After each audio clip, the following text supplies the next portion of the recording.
Hello everyone, and welcome to what is now the third TASC podcast, the show where we talk about important issues and topics facing the UK's ambulance family.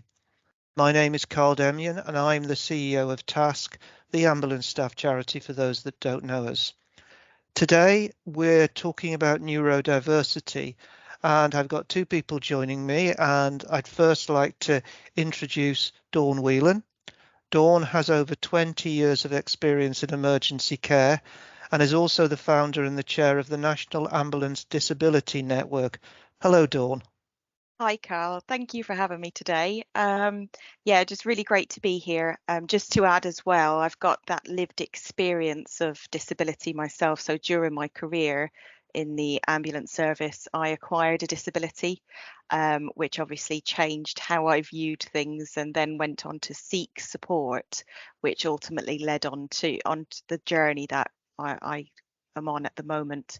I think just wanted to mention that lived experience of physical impairment. Thank you, Dawn, and thank you for sharing that, because talking to people about these topics, it's really important that you talk to people who have that lived experience and it's not just a theoretical discussion. But I'm also pleased to be joined by Nova Bridge. Nova has over 7 years of experience in the ambulance sector, and I hope I get this right, Nova is the Disability Strand Lead at the College of Paramedics, fresh also from the Paramedic Conference. So good morning. Hello, Nova. Good morning, and I was the Disability Strand Lead. I am now the chair of the Diversity Steering Group as a whole. Right. Yes, that's Excellent. a bit of an interesting one. And like Dawn, I too have lived experience. I have ADHD and I'm also autistic. Thank you. And again, as I said after Dawn, it's really important that we have people who can talk to me and the audience about your own experiences, etc. One of the things that I'm quite interested in, as I, like many other people who don't have your lived experience, is the way in which language is used and the descriptors that are applied to various things. And I'm really interested to hearing from both of you about the importance, firstly, of language, because it is important, but actually opening my ears in this instance to the way in which people are wanting to describe themselves, and the importance of that ability to self-describe as opposed to it being imposed. A bit of a rambling opening comment, but Dawn, over to you first. What do you think? Thanks, Carl. Yeah, it's a really interesting point, and language is so very important when we talk about disability. And it's one of the main reasons people are fearful of having conversations around disability, because that one thing I hear quite a lot is people saying, I'm just afraid to say the wrong thing. So it's a really great topic to start off with.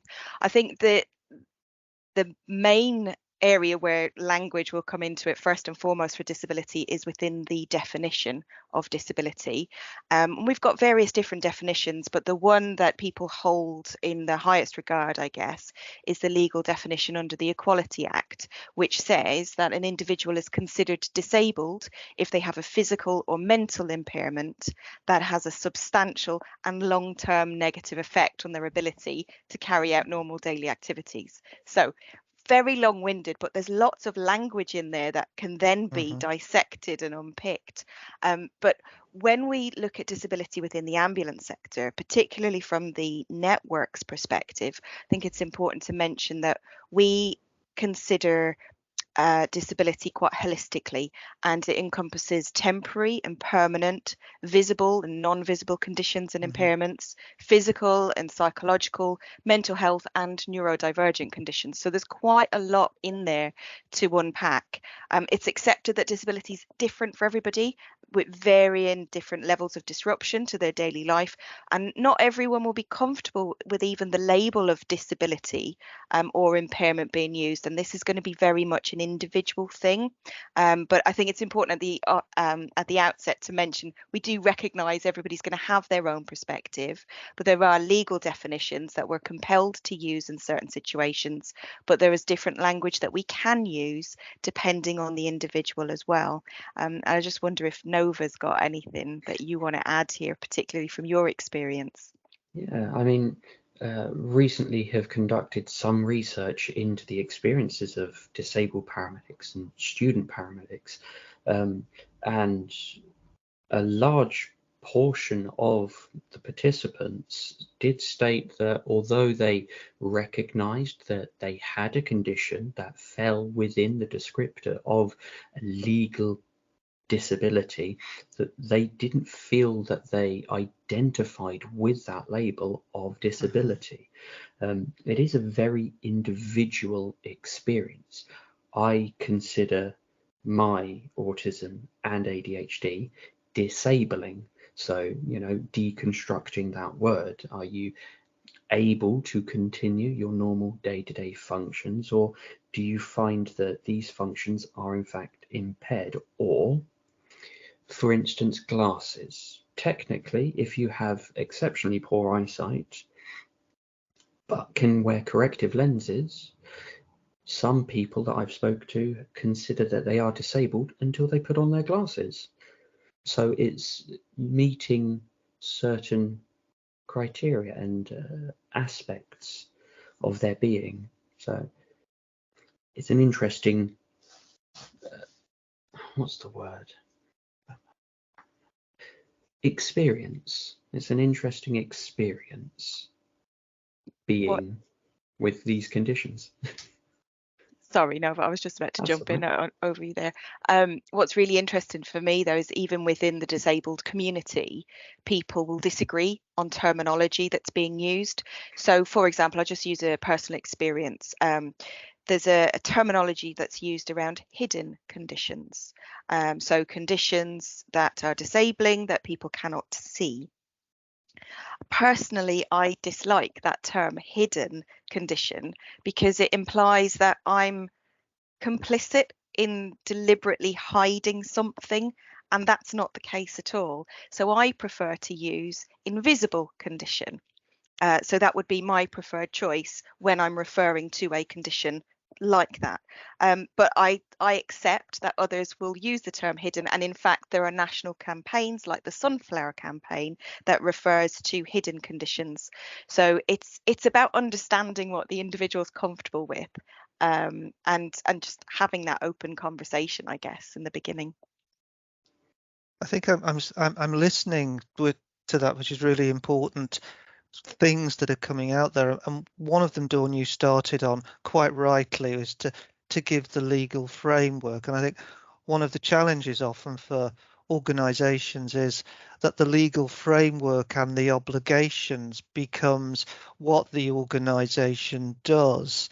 And I think what both of you have been talking about is there is much more to the world than the legal framework, and this concept of hidden and invisible, to use both phrases in the way that you have, firstly introduces this concept of preference, so not imposing on people, which is really important, but also then makes it actually quite challenging for people sometimes to actually engage and understand when there is this not confusion but concern, because I think I'm very, very curious and I desperately want to know about these things, but also sometimes feel that it's very easy to get it wrong and cause offence at worst, to cause people to close down and think that you're just being, in a managerial sense, you're just doing what you think you ought rather than what you want.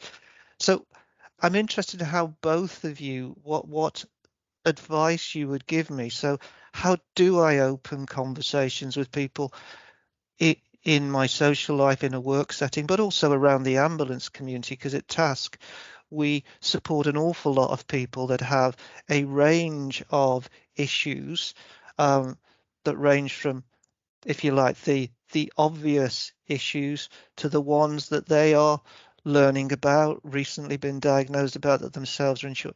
So what advice have you got for me and for TASC in general around this whole issue of how we engage in an open conversation? For me, I think first of all, it's important to say that the legal definition and the requirements under the Equality Act are the minimum standards that are expected. And that's not the standard we should be aiming to achieve. Obviously, we need to do better. Excuse me. So I think it's important to remember that, so that we can open out the conversation wider and recognize what somebody is telling us. So when somebody discloses or shares that they have a disability and that they're looking for some type of support, I can guarantee you that there's been a lot of thought and consideration and emotional turmoil that has gone on in the background before even arriving at the point where they feel confident enough to speak to somebody. So I think recognizing the courage it's taken for somebody to get to that point is important, and giving them space to share their experience.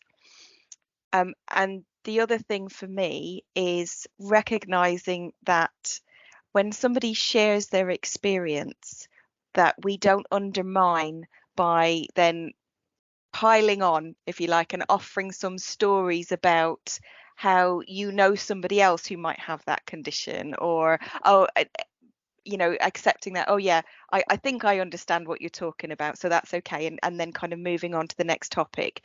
If you meet one autistic person, it means you've met one autistic person. Everybody's different, so we need to recognize that everybody's experience will be different. So having that psychological safety in terms of starting a conversation is really good, and maybe opening with saying things like, I understand that I might not use the right language here, or I might say something that's not quite right. Please do correct me. And actually that just sets a really nice tone, and it makes the individual feel comfortable enough to then hopefully share what they need to look for the support that they need. Thank you. I think ultimately coming at it with good faith, I think, is essentially what you're getting at there, Don. It's acknowledging that there are differences in all of us, and coming at it going, I'm really sorry, I might get it wrong, but I'm here to learn. I can go away and do my own thing and understand the condition a little bit better from a textbook point of view. But if you're willing and have the capacity to explain it to me, I'm wanting to learn. And that, I think, engenders good relationships between yourself and the other person, which is really important. It's really important, as Dawn said. If you're disabled, or have a condition that can be classed as a disability, your experience of the world has potentially not been an overly pleasant one. Potentially, and to express and to be comfortable with someone, that's showing that they trust you to a certain degree. So all you need to do is show that you've acknowledged that trust really deeply, and then you just engender more trust and good faith. And that both what you say, Nova, and what Dawn has said is really interesting to me, because again, Dawn's point about don't then, oh yes, once you've given someone the time and the space to explore, oh, I know someone that's very, it's a natural sort of human reaction to try and relate it back. But the key takeaway I've got there is that doesn't work necessarily. That's you. And what I found interesting, Dawn, then as you were talking and you said that, was thinking about my tendency to do such things as well. And I think that is really, really interesting, because actually it can be used by people, and I'm sure I've used it myself. It can be used to right, this conversation is getting a bit uncomfortable here. I can move it on and let you know that I'm a really nice, open person because but I'm moving it on. And I suspect that because of the way that you've both talked there, that you've experienced that quite a lot, that you've seen the face has gone, oh, that's really uncomfortable. And Nova, you shared then about, so life has been difficult for you because, and then some of those conversations come along. So I think that's really important, which makes me slightly nervous about going on to the next question, because here I'm going to sort of ask you, I'm going to give a label, and then I'm going to ask you to tell me what that label means, if you like. Uh, but I want us to open the discussion because the theme of today is neurodiversity. And what I'm hearing is that is a very wide topic in itself, and that everybody within that topic, whatever condition, whatever position you have, it's going to be different for each individual. I think the same is true of physical disability as well.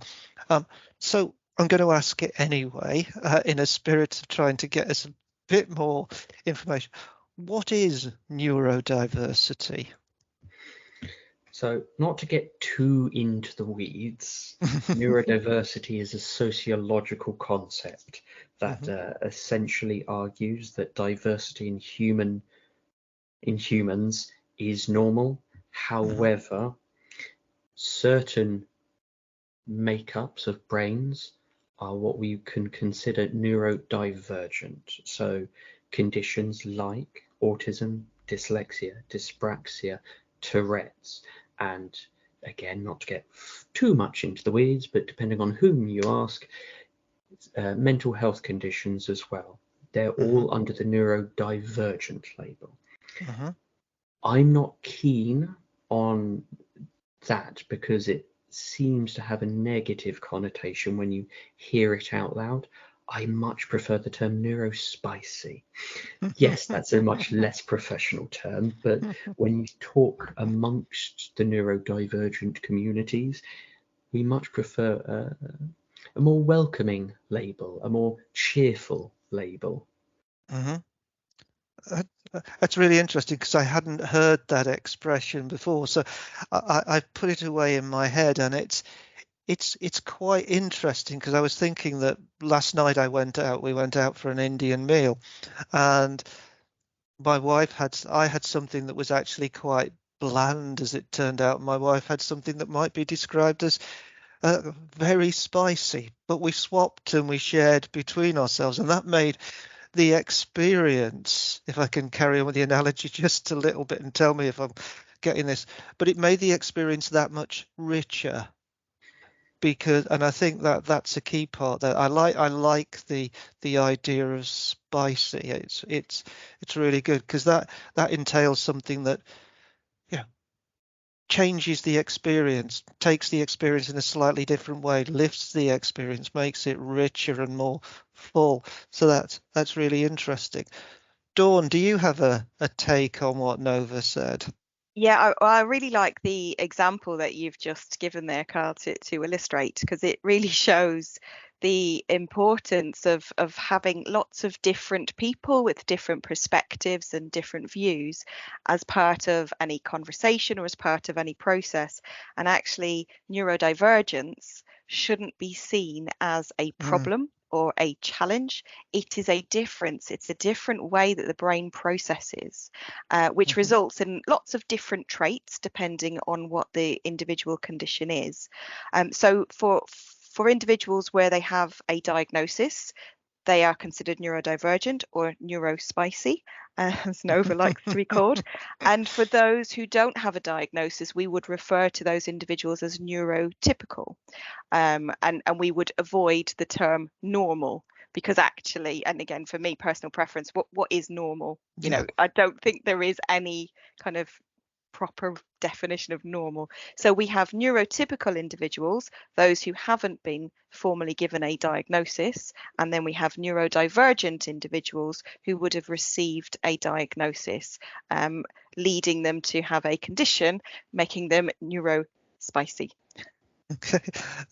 Yeah, I think that's really helpful and interesting in terms of opening my eyes to what we're talking about here, because that's quite key.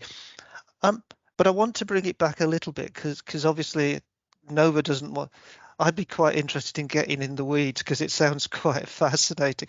But part of what we're trying to do here is think about how neurodiversity, neurodiverse, and neurospicy, all of this fits together to say, well, what are the challenges it creates, firstly, for individuals within the workplace? Because I think that's where we want to refer it back. Because one of the things I want people to take away from this conversation is that we at TASC are understanding and are willing to listen and therefore support. But it's important that we hear and help people to recognise their own challenges. And from your own experience, what have you done to overcome those challenges? And particularly interesting to me, what have some of the people that you have worked with and have shared with done to help you to overcome those challenges? So a lot wrapped up in that. I'm good at multi-complex questions, I think.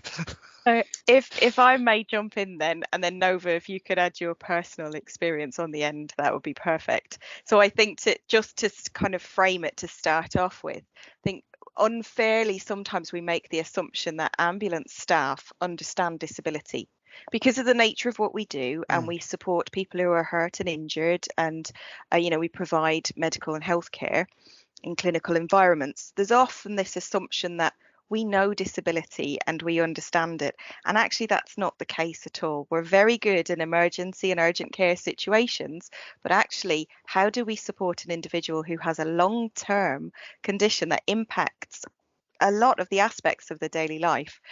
Medical professionals tend to follow what we call the medical model of disability. And this is where disability is often framed as a problem, and we see it as a problem that needs to be fixed. And that's what we do. We go to our 999 calls, we treat a patient, we fix them. We either treat them on scene or we take them off to hospital, and that's it, job done. We've solved that problem. But actually that's not the case in a lot of time for people with disabilities, because it's something that we live with, and it's not going to be fixed by sticking a plaster over it. So what we tend to find is a lot of disabled individuals, and what we're trying to shift the paradigm with in terms of healthcare professionals is trying to get people to see the social model of disability.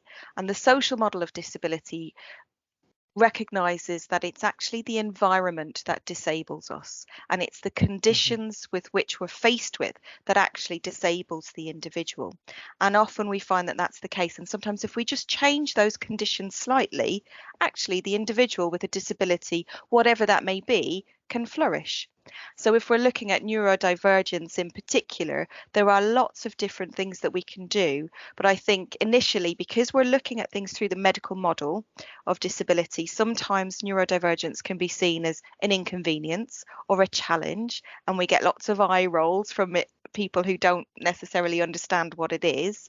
And unfortunately, there's a lot of rhetoric out there in the press and TV programs, which kind of suggests that individuals might be putting things on or making things up, which is rather unhelpful.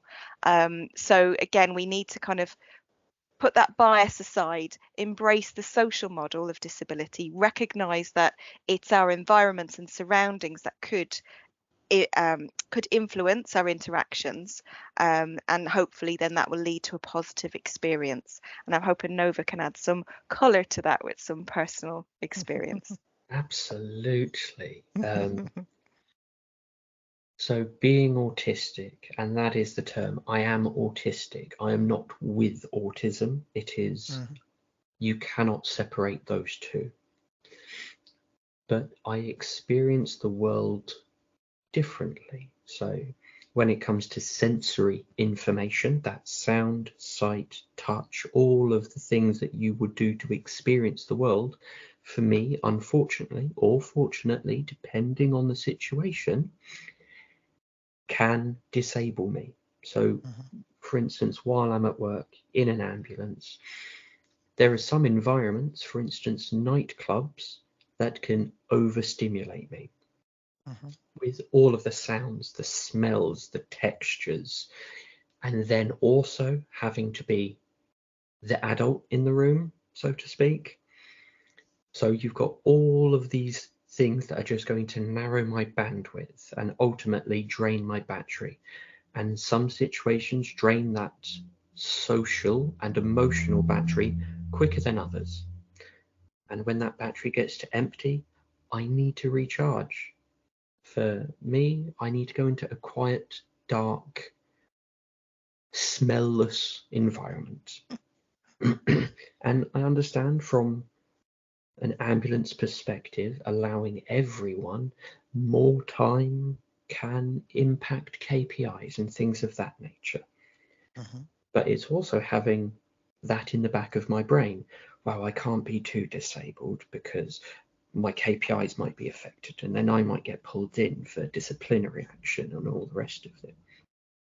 So you have to potentially go on further than you should. So you're disabling yourself in order to maintain the status quo, to hide yourself, to camouflage things that for other people are completely normal, they're natural, and they don't impact upon their lives. So there are lots of little things, but ultimately there are lots of positives. And like Dawn said, it's the environment.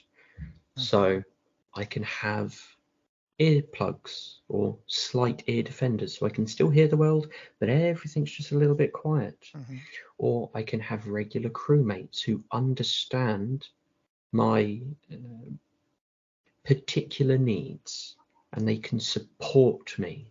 And so when they know that my battery's nearly empty, they can step in a little bit more and just support me. And this isn't just my experience. There's hundreds, potentially thousands of other clinicians and ambulance service workers who experience this. And it's just that slight understanding going, okay, how can we make this a more positive experience? How can we make this a more comfortable experience? But as you said earlier, Dawn, it's about conversations. If I could add in there as well, because I know that there'll be people listening going, yeah, but how can we do this for everybody? We can't. This is just impossible. We're an emergency service and we have to deal with things that are unpredictable. What I would say is that for individuals who are neurodivergent, we accept that the environments can be predictably unpredictable. And I get that sounds a bit funny, but actually, if we know that something could be unpredictable, an individual will have their own coping mechanisms and their own plan of what they need to do in certain situations. So it's not impossible for somebody to do the job and to be in environments that could overstimulate in certain situations, but it's important to recognize that individual have their own coping mechanisms and respecting those and looking at what can we do to support that after the job or after the event, so that we can make the whole experience a little bit more pleasant. That's very interesting. From Nova, your personal experience, which and then Dawn has taken back to how challenging that can be presented by management. Because when Dawn was talking, you were talking, Dawn, about the social model. And this may or may not be right, but I'm going to say it anyway, in the spirit that we're talking, is that the social model is what really underpins the concept of reasonable adjustments in the workplace to a degree. And sometimes that's really obvious. And as a manager who's had lots of conversations with people over the years about now what reasonable adjustments might you need, what reasonable adjustments can we offer, that's, I'm not going to say it's easy, because it's not always easy, but it's we're better used at dealing with things on a simple level, making sure that the doors are a particular width, making sure that there's accessibility. But we go back to this concept of that sometimes it's not obvious. It's, you know, it's there, we can't see it. So I'm really interested in following on from both of you there, because Nova, you talked about working with colleagues who are receptive and open in conversations. Dawn, you posed a really interesting challenge, I think, there, that we shouldn't hide behind the fact that it's difficult and we're an emergency response service and we're dealing with the predictable unpredictability. So how do we address that? I think it's really an important little comment. And for me is learning a little bit more about the things that I can do. And I know in the past that there are things that I experience that make me want to go away in a corner. And I don't think I'm very divergent from the norm. Um, but occasionally, and I think the last time I was in a nightclub, I think I lasted 10 minutes, and we are going back 30 years here. I just thought, I want out of here. I don't want anything to do with this. Now, there's all sorts of other reasons for that, but there are environments and places where I am uncomfortable. And I'm quite interested in how do we create an environment? It probably comes back to conversations for both individuals and employers to have that dialogue, to make the workplace viable for all. I think there's two parts to it really. There is the strategic kind of overarching piece that organisations can do in terms of accessibility by design. So when we're looking at things like procurement or estates design and things like that, or even the purchase of new vehicle fleet, there's lots of things that can be done to support neurodivergent individuals working in those environments. So accessibility by design, it benefits everybody. So if those conversations are being had right at that very early stage, we then don't get to a situation where somebody who is neurodivergent has to go to their manager and say, I'm sharing my disability with you and these are the reasonable adjustments I need, because the environment is already suitable for them, or they have those things there. And then the other part of it is having those conversations on an individual basis and understanding what that individual needs. Okay. Nova, any thoughts from you, Nova, about the way that, if you like, examples where it's been done well to create that environment, that built environment, that created environment that Dawn's just talked about? It's ultimately having colleagues and management and the system itself be receptive to change. And you can put forward a business case and say, look, it's going to cost X amount to implement, say, all of our patient report forms to be in an accessible font for those with dyslexia or something like that. And it's going to do X, Y, and Z, and it's going to cost a lot. But ultimately, how you can then go, okay, fine. The business case is welfare for our staff. What is the turnover rate for staff who do not feel included, who don't ultimately feel welcomed? So you've got a high turnover of staff because they don't feel supported. If, as Dawn says, we have the whole disability by design and it's embedded in everything, people are going to want to stay. People are going to be happy in their job. They're not going to be as burnt out.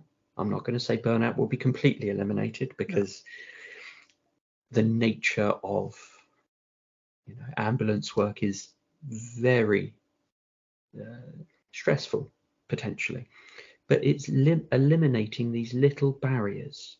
So instead of, say, walking on a perfectly paved road where everything is perfect, people potentially are experiencing little cobbles, little stones in their shoe, and after a while that's what grinds them down. So having all of these things in place, actually, if you want to go purely business, it makes a lot of sense. I think that's really really important. I like the analogy of the little cobbles along the way, because it made me think that you wouldn't have much problem putting a business case up through your trusts or your organizations to say our boots are uncomfortable, they're too tight, we need we need 4 width fittings for the boots rather than 2.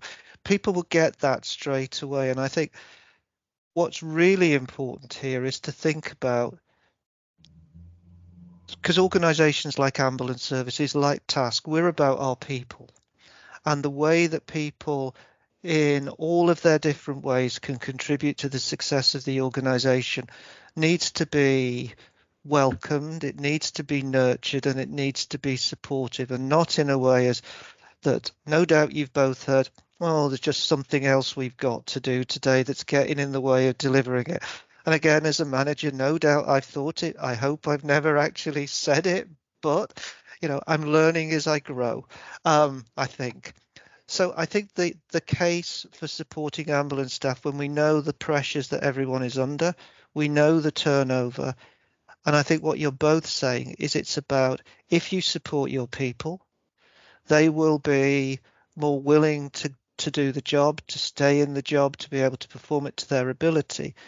And the more that the ambulance service, because I think this is a topic that's for another day, I suspect, but we have sort of touched on it, that you are interacting with the world and the world in all its divergence and diversity, etc. And if you, as an organization and your people, are not open, then that creates more difficulties and problems than it solves. So I think we've probably got to a point where we've created the business case for management.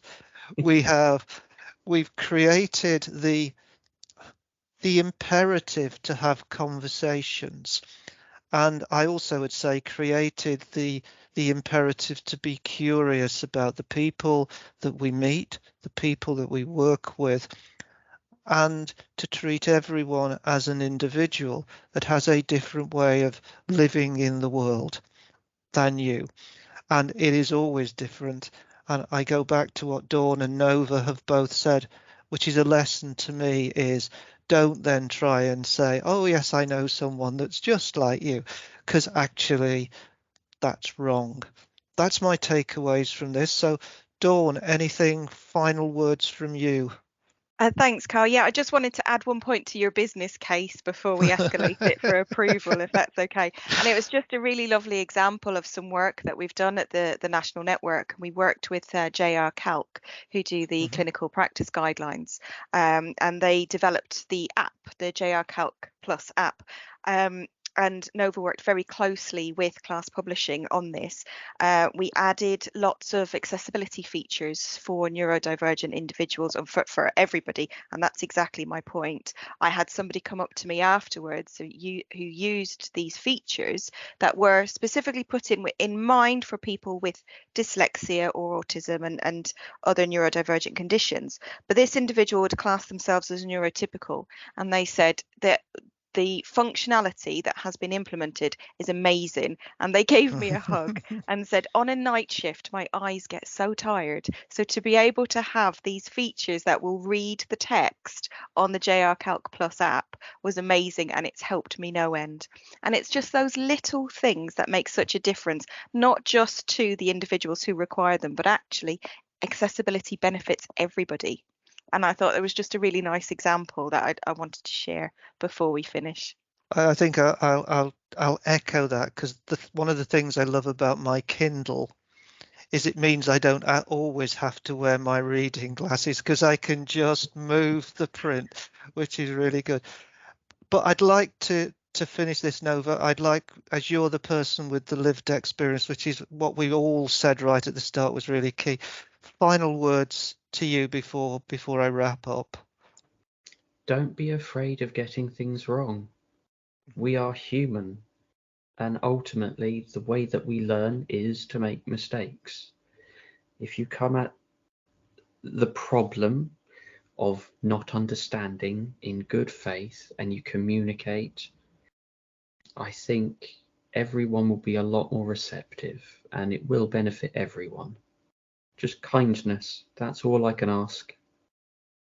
Thank you. That's a really powerful last word, kindness. It's much used, much misunderstood, but when you see it in action, when you experience it, changes the weather and sometimes the climate as well, which is really important.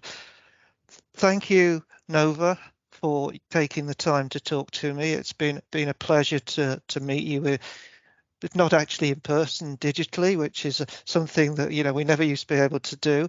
But I found it really important and valuable for your contribution. And Dawn, again, really good to meet you again and to talk and to take the time with both of you to explore what is a really important issue. So thank you both, and thank you to everyone who's listened to our thoughts today. Thank you. Thank you. Thank you.